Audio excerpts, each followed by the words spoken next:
What's going on, everybody? It's your boy QuestX coming back at you with another video. I wanted to talk about pay-per-view, boxing pay-per-view. And I want to talk about who do you think is going to be the next really big mega pay-per-view star with the exodus of Floyd Mayweather from the boxing game. And particularly, he's the only fighter who does record number pay-per-views since Mike Tyson. And he shattered all of Mike Tyson's records for pay-per-view back in the day. Who do you guys envision of this new generation of fighters being the next big mega pay-per-view fight A and B fighter? I mean, if we really look at it, when Mayweather had his brief moment of retirement, Canelo Alvarez is pretty much the only guy that's selling a lot of pay-per-view numbers. The other fighters are not doing the numbers that would be considered box office pay-per-view events. Do you think that Showtime and HBO should do away with pay-per-view fights? Especially considering and in light of the fact that we're in a new age of technology where we're streaming fights now, and virtually you can get all your information on the net.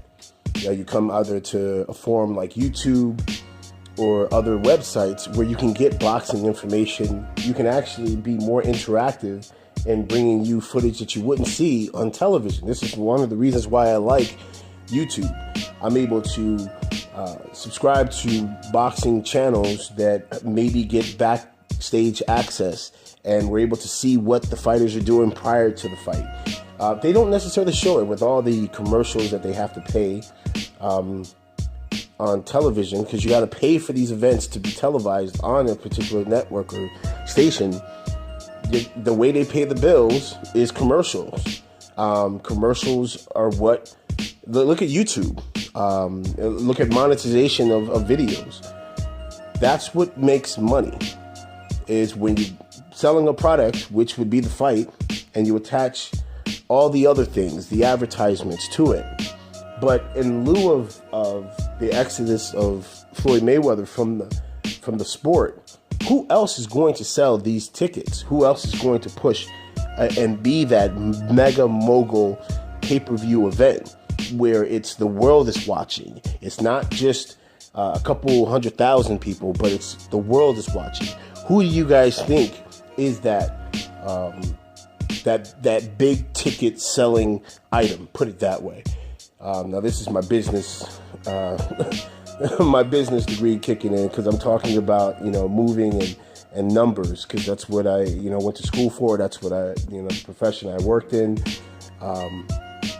But if we look at it from a financial standpoint, what it takes to be a mega super pay-per-view selling event is A, you need the entertainment, B, you need the story, and C, you need that eye-catching and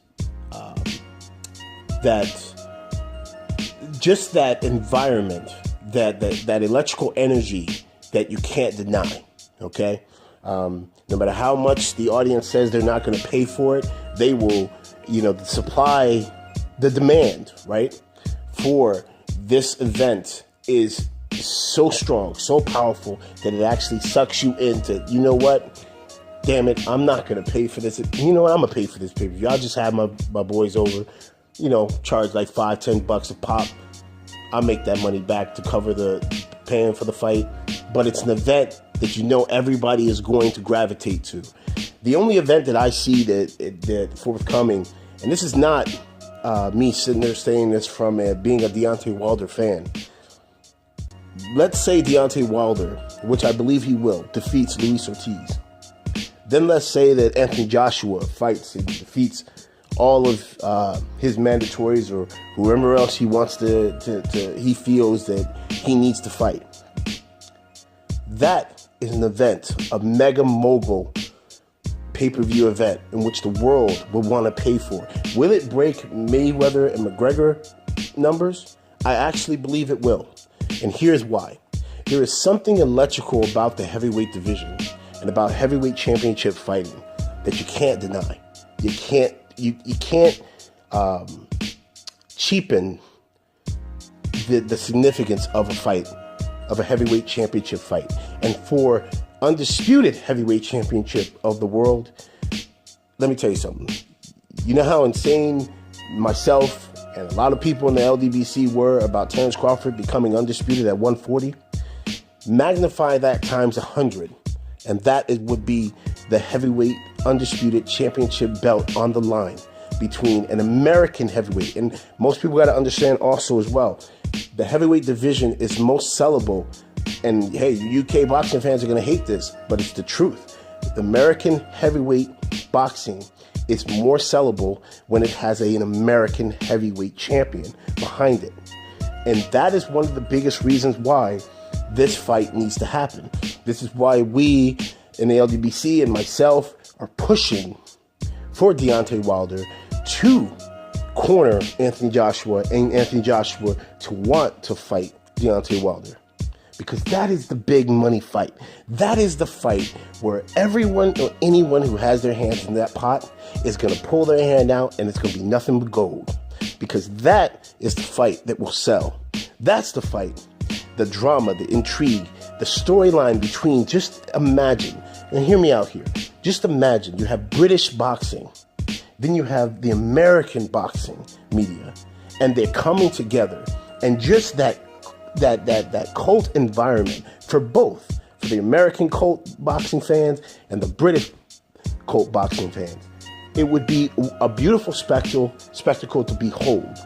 I remember several years back when Klitschko was fighting, and the last time he fought an American heavyweight. You guys remember how that was? When he fought Chris Arreola, do you guys remember the boxing stars that came out?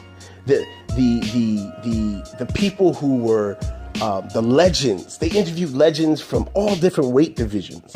They talked about this fight in the lead up. It was just something so magical about American heavyweight boxing champion. And again, I'm biased because I'm in America. I live on American soil. I'm going to root for the American fighter. Yes, Deontay Wilder is the American heavyweight right now. And for me, I know that feeling of that potential, that adrenaline rush of having, Buffer say, undisputed heavyweight champion of the world. I'm telling you, that kind of appeal, that kind of a mass appeal to every audience is going to sell like fucking hotcakes. So you guys let me know in the comment section. What do you guys think? Do you guys think I'm wrong? Do you guys think that let's say Anthony Joshua can sell a pay-per-view event like a Mayweather McGregor without Deontay Wilder? Do you think that Canelo, right, can sell a pay-per-view event like Mayweather McGregor without it being, does he have that ability to sell that fight? All right, because I'm going to be very interested to see the pay-per-view numbers. And I'll be honest, I'm not paying for Canelo versus Triple G. I will, again, started this video out saying, we have come so far with internet access and streaming. I think at this point, if it's not a fight that you are compelled and you need to have family there, you need to have your boys there, you need to have an entire family event for, I don't think you should be paying pay-per-view money. That's me. The market right now, there's nothing out there in the market right now that draws you in enough to want to pay for a pay-per-view fight. Okay? Again, you got to have a couple different components to sell a pay-per-view fight and for it to be a truly success, a jaw-dropping success. And to me right now, the only pay-per-view event that I am willing to pay my money, hard-earned money for, would be Deontay Wilder versus Anthony Joshua for the undisputed heavyweight title. Let me know in the comment section what you guys think. It's your boy Quest X. Peace.